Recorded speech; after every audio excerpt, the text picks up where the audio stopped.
अस्सलाम वालेकुम। आज हम नवे पारे की तफसीर आपसे बयान करेंगे। नवे पारे की इब्तिदाई आयात सूरह अल-अराफ का बकिया हिस्सा है। इसकी इब्तिदाई आयात में अल्लाह ताला ने हज़रत शुएब अलैहिस्सलाम की कौम का वाक़या बयान फरमाया है। हज़रत शुएब अल्लाह ताला के एक साले नबी थे। उनकी कौम नाप तोल की बीमारी में मुब्तला थी, यानी कि वो कम तोलते थे, वज़न के पैमानों में गड़बड़ करते थे और अल्लाह ताला को ये उनकी नाइंसाफ़ी बड़ी सख्त नापसंद थी। हज़रत शुएब अलैहिस्सलाम ने अपनी कौम को बहुत समझाया, उनके ऊपर आजमाइशें भी नाज़िल हों, लेकिन इसके बावजूद वो बाज ना आए और आखिरकार अल्लाह ताला ने उनको सिर्फ इस वजह से नीस्त नाबूद करके रख दिया। अगली आयत मुबारका में फ़िरौन का जिक्र आया है कि कैसे हज़रत मूसा फ़िरौन के पास गए। उस आप अलैहिस्सलाम ने फ़िरौन को अल्लाह की तरफ बुलाया। फ़िरौन शिर्क में मुब्तला था, वो खुद को ज़मीन का खुदा समझता था, मुतकब्बर था और अल्लाह ताला ने उसको क़यामत तक के लिए उसके नाम को एक इबरत का निशान बना दिया। वो कहता था कि मैं बेशुमार ऐसे काम करता हूँ कि जो तुम्हारा रब करता है, मैं लोगों को मार देता हूँ, मेरे हुक्म से वो ज़िंदा बच जाते हैं, मेरे हुक्म से फ़लाना काम होता है, मेरे हुक्म से ऐसा होता है।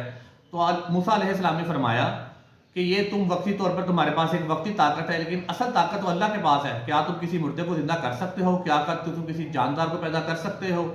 क्या तुम्हारे पास ये ताकतें हैं कि सूरज की डायरेक्शन बदल सको? कोई इस तरह के काम कर सकते हो तुम? क्या तुम्हारे हुक्म से दिन और रात के निज़ाम में तब्दीली हो सकती है? खैर, उसको इस तरह समझाया गया। ऐसी बातें हज़रत इब्राहीम ने भी नमरूद को बताई थी, लेकिन जो मुतकब्बर शख्स होता है उसके पास हिदायत नहीं होती और आखिरकार अल्लाह ताला ने फ़िरौन को नीस्तो नाबूद कर दिया। उसकी जो थी कौम, जो कि बुराइयों में मुब्तला थी, शिर्क जैसी भी और बेशुमार दूसरी बुराइयों में, उसके ऊपर अल्लाह ताला ने बेशुमार छोटे छोटे अज़ाब नाज़िल किए, शायद वो ठहर जाएँ। कभी उनके ऊपर मेंढकों की बारिश होती, कभी टिड्डियों की बारिश होती, कभी खून की बारिश होती, कभी उनको मुख्तलिफ बीमारियाँ आ लेती, कभी उनके बच्चे मरना शुरू हो जाते। गर्ज ये कि अल्लाह ताला ने उनको बेशुमार दफ़ा को रिमाइंडर दिया, एक वार्निंग दी कि राह रास्त की तरफ आ जाओ, एक अल्लाह की तरफ आ जाओ, लेकिन वो नहीं बदले और आखिरकार हज़रत मूसा ने वहाँ से इनखला किया। और बाकी सब आप लोग जानते हैं कि जैसा कि अक्सर वीडियोज़ में भी देखा जा सकता है कि फ़िरौन को अल्लाह ताला ने कुरान पाक के मुताबिक जैसे आता है कि गर्क कर दिया दरिया के दरमियान में और हमेशा के लिए गर्क हो गया। लेकिन फिर अल्लाह ताला ने फरमाया कि मैं उसको तुम्हारे इबरत का निशान बनाने के लिए दोबारा ज़मीन पर भेजूँगा और उसकी लाश आखिरकार एक दिन दरियाफ्त हुई और अल्लाह ताला ने वो अभी भी एक अजायब घर में पड़ी है और इबरत का निशान बड़ी पड़ी है। हमारे नज़दीक तो एक लाश है जो कि नमक की वजह से महफूज हो चुकी है, लेकिन अल्लाह ताला फरमाते हैं कि फ़िरौन और उसके हवारी सुबह शाम आग के सामने, अजाब के सामने पेश किए जाते हैं। अल्लाह ताला हमें महफूज रखे। अगली आयत मुबारका में अल्लाह ताला ने नबी पाक सल्लल्लाहु अलैहि वसल्लम को मुख्तलिफ हिदायत फरमाई है कि आप लोगों के शिर्क की वजह से परेशान ना हो, उनको हिदायत पहुँचाएँ, जैसे कि पिछले पारा मुबारका में भी आता रहा है।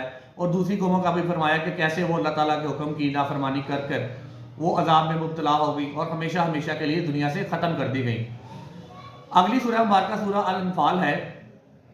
अनफाल का मतलब गनीमतें हैं। ये ग़ज़वा बदर के बारे में इब्तिदाई आयात हैं कि ग़ज़वा बदर का किस्सा बयान जो किया गया है कि 313 सिर्फ मुसलमान थे, उनके पास बेसरो सामानी थी, ना जंग के लिए माल था, ना राशन था, ना खुराक थी, ना ही अफराद इतने थे कि कुफार के 1000 के जो अफराद थे, फ़ौज थी जो हर किस्म की दुनियावी सहूलियात से मुज़य्यन थी जंग के हवाले से, उसका मुकाबला कर सके।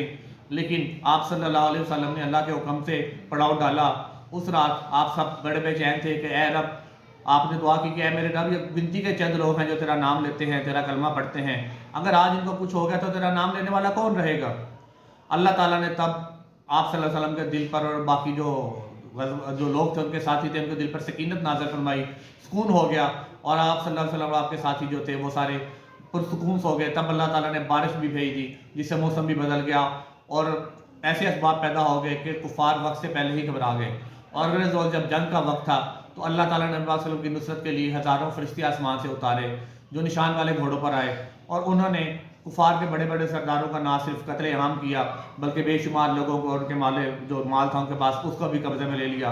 और अल्लाह ताला ने यह साबित कर दिखाया कि अहल ईमान खा वो मिकदार में कम हो, अफरादी क़ुव्वत उनके पास कम हो, उनके वसाइल कम हो, लेकिन जब उनको पता हो कि वो अपने रब के नाम के लिए लड़ रहे हैं, अपने रब के नाम की बका के लिए लड़ रहे हैं, अपने नबी के कलमे का दर्जा बुलंद करने के लिए, उसको कायम रखने के लिए वो जहाद कर रहे हैं, तो अल्लाह ताला नुसरत नाज़िल फरमाते हैं। ये हमारे लिए बहुत बड़ा सबक है और हमें चाहिए कि हम इससे सबक ये सीखें कि हर हाल में अल्लाह ताला से मदद मांगनी चाहिए। अल्लाह रब्बुल इज़्ज़त खालिक मालिक परवरदिगार है।